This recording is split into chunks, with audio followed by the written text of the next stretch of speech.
A bat a ring and sold it to be at a 10% profit and B sold it to C at a loss of 20%.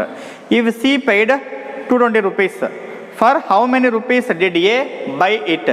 A ఒక ఉంగరాన్ని కొని Bకి 10% లాభానికి అమ్మెను మరియు B దానిని Cకి 20% నష్టానికి అమ్మితే B చెల్లించిన మొత్తం 220 రూపాయలు. అయితే ఏ కొన్న వెల ఎంత అన్నాడు. సింపుల్ ఇక్కడ మనం ఏం కన్ఫ్యూజ్ కావాల్సిన పని లేదనమాట.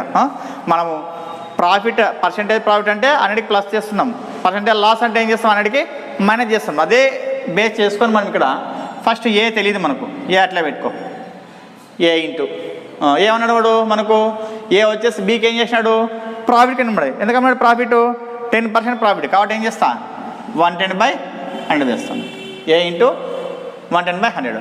నెక్స్ట్ ఆ తర్వాత బి వచ్చేసి సికి ఏం చేసినాడు లాస్కి ఇచ్చాడు. ఎంత లాస్కి ఇచ్చినాడు 20% లాస్ ఇచ్చినాడు అంటే ఏం చేస్తా 80/100 చేస్తా. ఓకేనా, ఇక్కడ మైనస్ చేసిన, ఇక్కడ ప్లస్ చేసిన. ఇది ఈక్వల్ దేనికి ఈక్వల్, ఇది 220 రూపీస్ ఈక్వల్. అది సి వచ్చేసి 220 రూపీస్ పే చేశాను అనమాట.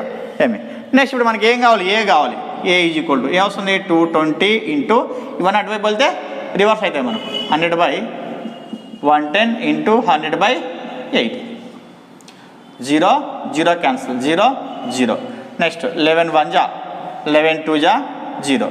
నెక్స్ట్ 4 2 జా 4 5 జా 2 1 జా 2 50 జా. So A equals to 5 into 50 ఎంత 250 రూపీస్ అనమాట. ఏ 250కి కొన్నాడని చెప్పని అర్థం అనమాట. ఓకే.